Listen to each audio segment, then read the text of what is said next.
New identity and the grandeur of its members afforded the Masons with respect and dignity. The first royal member of the Freemasons was Frederick, Prince of Wales.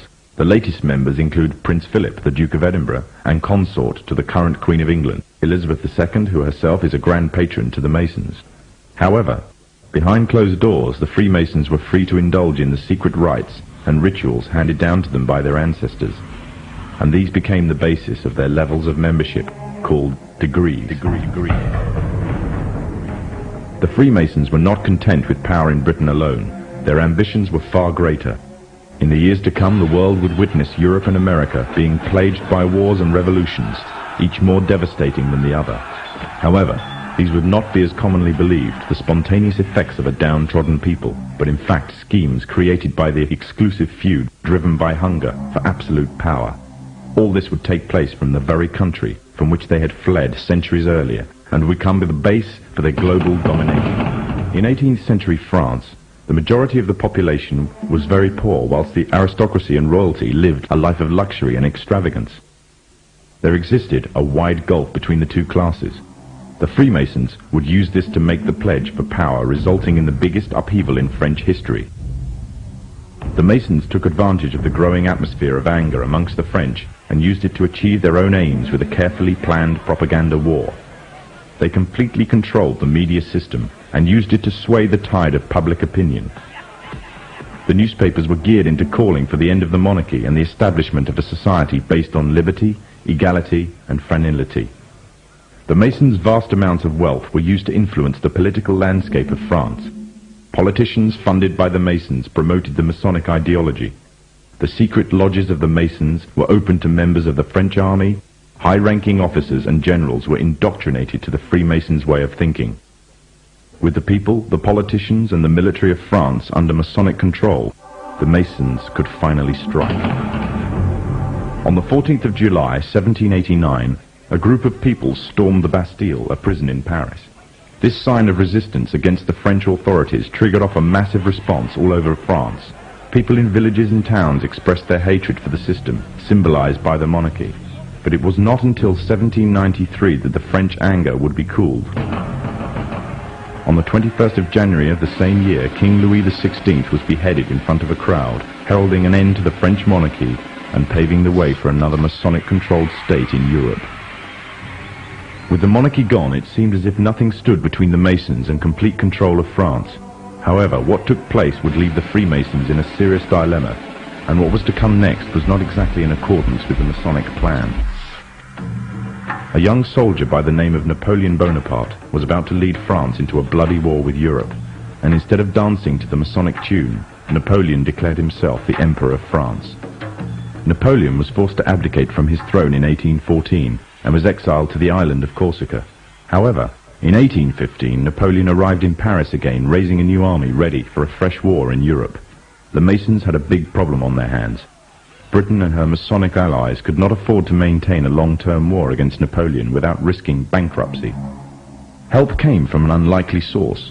Nathan Rothschild was the head of a leading banking family, but because of their status as Jews, they were forced to work from the shadows of others. Rothschild seized the opportunity to liberate his people and offered a loan, demanding in return recognition of the Jews as equals to their European counterparts, and the right to openly do business. If the Masons refused, the money could always go to Napoleon. The Masons had no choice but to accept. In 1815, British, Dutch, and Prussian soldiers landed in Waterloo, Belgium, where they met Napoleon's forces and defeated them. Napoleon was captured this time, never to return. France was finally under Masonic control.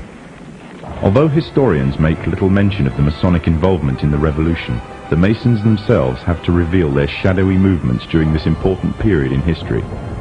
In 1904, Marquis de Rochambeau, a Freemason, said before a packed audience, "Freemasonry has worked in a hidden but constant manner to prepare the revolution. We are then in complete agreement that Freemasonry was the only author of the revolution, and the applause which I receive from the left, and to which I am little accustomed, proves, gentlemen, that you acknowledge with me that it was Masonry which made the French Revolution."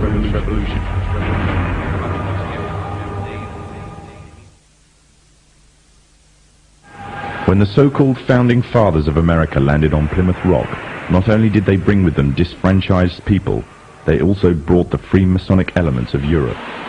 The injustices which the fathers of America were escaping from in Europe was also to be found in the new land, in the form of a tyrannical British regime. In order to gain complete dominance of the new state, the Masons used the same methods to gain control of France.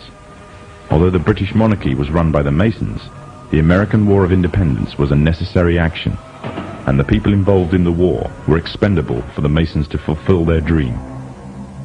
Emotions of the people were manipulated into anger, and just like France, anger turned into war. This time, however, previous mistakes would not be repeated. The near defeat the Masons faced against Napoleon and his army in Europe taught the Masons a lesson. Any forthcoming leaders of the resistance must follow the Masonic agenda. The best way to do this was to ensure the leader himself was a Mason, and the leader who took the war to the British was none other than George Washington. On the 4th of July 1776, the Declaration of Independence was made.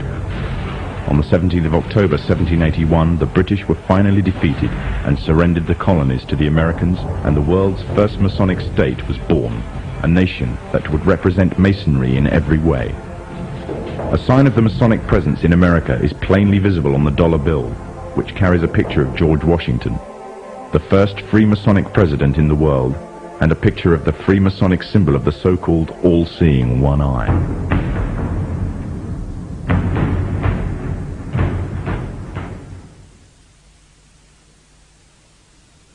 Historically, the control and manipulation of political opinion has been the Freemasons' main weapon in gaining control of countries and states.